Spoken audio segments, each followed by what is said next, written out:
Assalamualaikum warahmatullahi wabarakatuh. Selamat pagi, siang, sore, malam bagi teman-teman yang menonton. Saya di sini akan mempresentasikan diskusi kami setelah menonton video-video pembelajaran. Baik, untuk video yang pertama dengan judul pembelajaran kimia berdiferensiasi, asik dan menyenangkan. Kami menemukan teori sosial kognitif.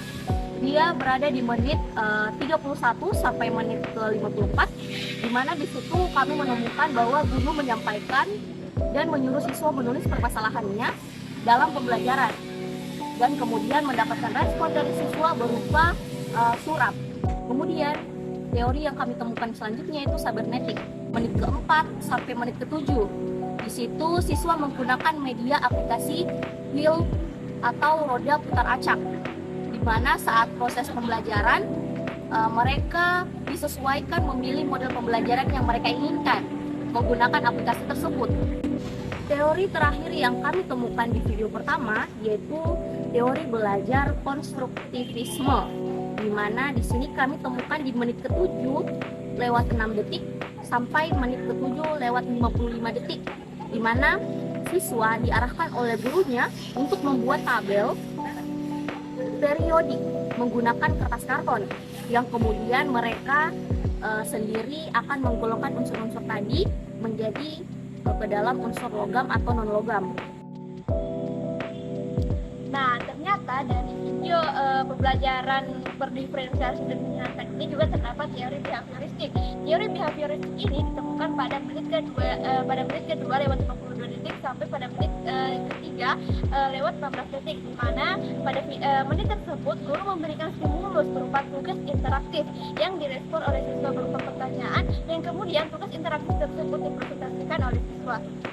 Nah, teori behavioristik ini juga ditemukan pada menit 6 lewat 24 detik sampai pada menit 6 lewat 30 detik, di mana terdapat stimulus berupa belajar di luar ruangan dengan nyanyian tentang materi konfigurasi elektron, dan respon siswa tentu saja akan menyanyikan lagu tersebut dan akan menghafal konfigurasi elektron yang ke SPD, SPDF dan akan memahami konfigurasi elektron tersebut. Itu adalah respon dari stimulus yang diberikan oleh guru. Nah, selanjutnya pada video kedua yaitu video pembelajaran kimia, teori belajar pertama yang kami temukan yaitu teori sosial kognitif. Teori ini kami temukan pada menit 2 lewat 35 detik sampai pada menit 5 lewat 54 detik, di mana guru memberikan sebuah pertanyaan dan siswa dengan kemampuannya naik ke depan untuk menjawab pertanyaan dari guru. Nah, pada video yang kedua ini kami juga menemukan teori behavioristik, di mana siswa memaparkan hasil kerja kelompoknya yang diberi reward oleh guru berupa tepuk tangan. Terkait dengan ini terdapat pada beberapa kali berulang di video ini. Pertama pada menit 10 lewat 35 sampai pada menit 10 lewat 42 detik. Yang kedua pada menit 11 lewat 28 sampai pada menit 11 lewat 33 detik. Nah, pada video yang kedua ini juga terdapat teori belajar konstruktivisme, di mana guru memberikan tugas untuk membuat bentuk molekul dengan media plastik setelah mengerjakan LKS. Tentu saja ini merupakan bentuk membangun pengetahuan itu sendiri.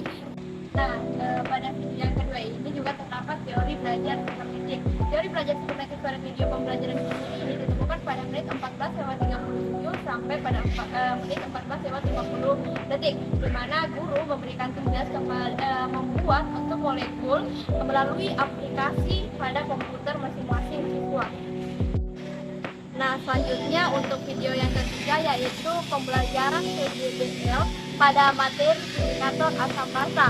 Pada video ini ada beberapa teori belajar yang kami dapat. Yang pertama itu ada teori belajar sosial kognitif yang didapat pada menit 1 lewat 41 detik sampai pada menit 1 lewat 50 detik, di mana guru bertanya mengenai pengidentifikasian asam basa kepada siswa.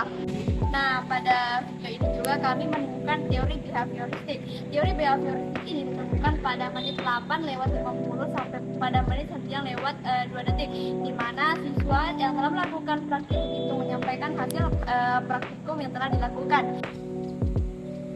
Nah, pada video yang ketiga ini ada pembelajaran kimia kimia yang bermaterikan tentang indikator kimia asam basa. Nah, pada teori ini ada beberapa teori belajar mengenai teori konsep. Nah, di mana pada menit 5.40 sampai 10.45 ini siswa melakukan praktik untuk meningkatkan skill atau pengalaman dan pengetahuan mengenai pengalaman praktikum tanpa teori, tanpa hanya sebuah teori saja. Nah, selain itu ada teori belajar konstruktivisme. Nah, pada menit 10.45 sampai 10.45 ada yaitu siswa melakukan praktik untuk memecahkan suatu masalah yang benar berguru. Nah, yang pada menit 10.50 sampai 13.42 guru siswa melakukan presentasi mengenai hasil praktikum yang telah dilakukan. Nah, selain itu ada teori belajar sibernetik. Nah, pada menit 13.45 sampai 14.10 guru memberikan refleksi dengan memberikan telepon pada siswa. Nah, pada video pembelajaran yang keempat yaitu teori mengenai praktikum virtual reality yang dimana mengenai kimia elektrokimia. Nah, terdapat teori belajar sibernetik. Nah, dikatakan pada video yang pertama sampai 0331 mengenai sebuah model pembelajaran yang berbasis teknologi yakni praktikum virtual reality. Nah, pada video pembelajaran yang kelima itu mengenai video pembelajaran kurikulum merdeka. Nah, terdapat teori belajar teknik pada menit 0045 sampai 1. Nah, teori belajar selanjutnya yaitu sosial kognitif. Nah, pada menit 142 sampai 159, guru menghubungkan pembelajaran dengan nilai-nilai agama sebagai bentuk keterampilan berkomunikasi. Pada video pembelajaran kurikulum merdeka, mata pelajaran kimia fase F, terdapat teori belajar cybernetik pada menit 3,3 sampai 3,13 detik, di mana dalam video belajar tersebut menampilkan guru memberikan stimulus berupa video interaktif dengan menggunakan LCD. Kemudian, di dalam video ini juga terdapat teori belajar konstruktivisme pada menit 3,29 sampai 3,35, di mana dalam video tersebut menampilkan guru sedang memberikan tugas kepada siswa untuk membuat mind mapping bersama kelompoknya. Pada video ke-6 ini, yakni video yang berjudul pembelajaran problem based learning pada materi kesetimbangan kimia, terdapat teori belajar behavioristik pada menit 1,17 sampai 1,44, di mana di dalam video tersebut menampilkan guru meretensi materi yang sudah diberikan pada pertemuan sebelumnya. Nah, pada menit 6,21 sampai 7,13 terdapat juga teori belajar behavioristik, di mana di dalam video tersebut menampilkan siswa disuruh untuk menyimpulkan daripada keseluruhan kegiatan praktikum yang telah dilakukan. Selain itu, di menit 7,33 sampai menit 8,00 dan menit 8,23 sampai 8,37 menampilkan bahwa guru mengajukan pertanyaan sebagai stimulus, lalu siswa memberikan respon dengan menjawab pertanyaan tersebut.